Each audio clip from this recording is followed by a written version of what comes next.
एकाच माणसाला सगळ्या गोष्टी दिल्यात, वीज दिली,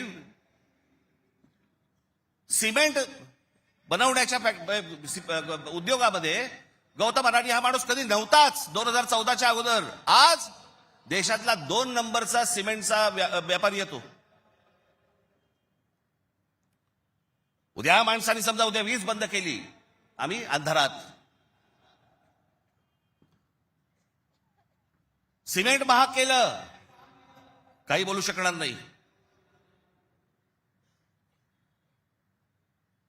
सगळी पोर्ट्स खालपासून वरपर्यंत सगळी पोर्ट्स अदानीना, सगळी विमानतळं अदानीना. महाराष्ट्रात काय परिस्थिती एकदा बघा, महाराष्ट्राचा फक्त एकदा दाखवा.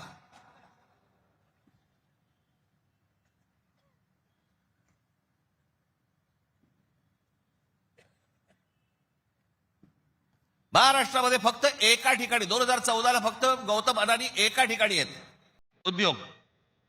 2025ला बघा,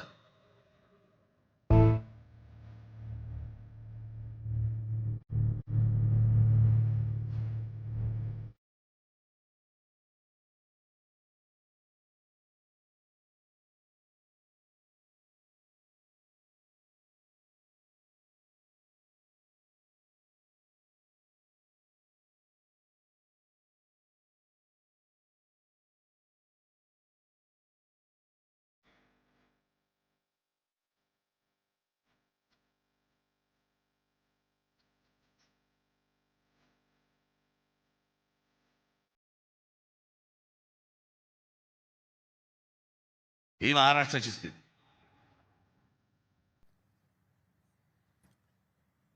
आणि मी जे सतत सांगतो ना, हा जो MMR रिजन मुंबई, या मुंबईवरती मी आता फक्त तुम्हाला वाचून दाखवणार आहे. या फक्त MMR रिजन मध्ये काय फक्त केलंय तेवढं फक्त बघून घ्या. मुंबई महानगर क्षेत्रात अदानी 29 जून 2018 रिलायन्स इन्फ्रास्ट्रक्चर कंपनी ताब्यात मुंबई वीज पुरवठा क्षेत्रात प्रवेश. एप्रिल 2021 नवी मुंबई विमानतळाच्या कामाला सुरुवात. 2021 मुंबई आंतरराष्ट्रीय विमानतळ ताब्यात. अंधेरी पश्चिम येथील RTOची जमीन अदानी यांना 5,000 कोटींना. ऐरोली इथे डेटा सेंटरसाठी 92 एकर जमीन 1,500 कोटींमध्ये. धारावी पुनर्विकास प्रकल्प अदानींना. महाराष्ट्रात स्मार्ट वीज मीटर बसवण्यासाठी 13,888 कोटींचं कंत्राट. भांडूप कल्याण इथे मीटर्स बसवली जाणार. मुंबई आणि नवी मुंबईत हायर स्केल डेटा सेंटर सुरू करण्यासाठी महाराष्ट्र सरकारशी 50,000 कोटींचा सामंजस्य करार. मेट्रो मोनोरेल यांना अदानींचा वीज पुरवठा. सांताक्रूज आणि विलेपार्ले परिसरात केंद्र सरकारच्या विमानतळ संरक्षण दलाच्या जागांवरती 80,000 झोपडपट्ट्यांचा विकास अदानी करणार. पनवेलमध्ये टॉवर्स सेमी कंडक्टर कंपनी आणि अदानी समूह यांच्या प्रकल्पाला महाराष्ट्र सरकारची मान्यता. $10 अब्ज गुंतवणुकीचा अंदाज. धारावी पुनर्विकास प्रकल्पासाठी देवनारमध्ये 124 एकर जमीन. मुंबई उपनगरातील वाढत्या वीज मागणी पुरवठ्यासाठी वसई खाडीजवळ 209 कांदळवने तोडण्यास मुंबई हायकोर्टाची परवानगी.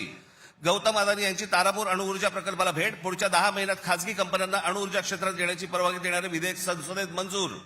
रायगड जिल्ह्यातील आंबा नदीकाठी असलेल्या जेट्टी प्रकल्पासाठी 192 कोटीची गुंतवणूक. पनवेलमध्ये 1,000 एकर्समध्ये 10,000 कोटींचा रहिवासी प्रकल्प.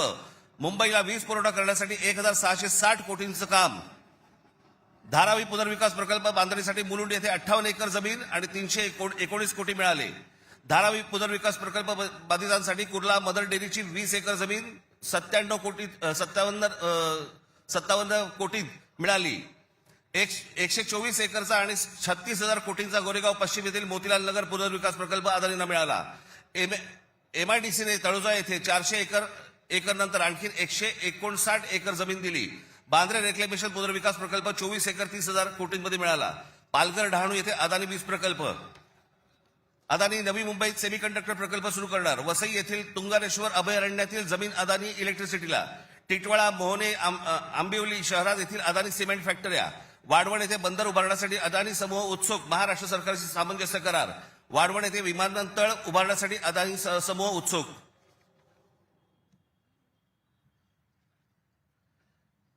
हे मी तुम्हाला सांगतोय ना, हे कशा प्रकारे तुम्हाला आवडलं जातंय याचा काही आपल्याला अंदाज, आपल्याला कळतंय हे काय चाललंय.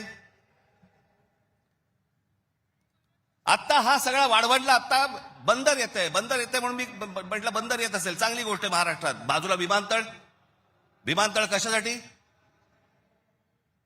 तर म्हणे मुंबई विमानतळावरचा सगळा कार्गो तिकडे नेणार आणि नवी मुंबई विमानतळ जे बांधलंय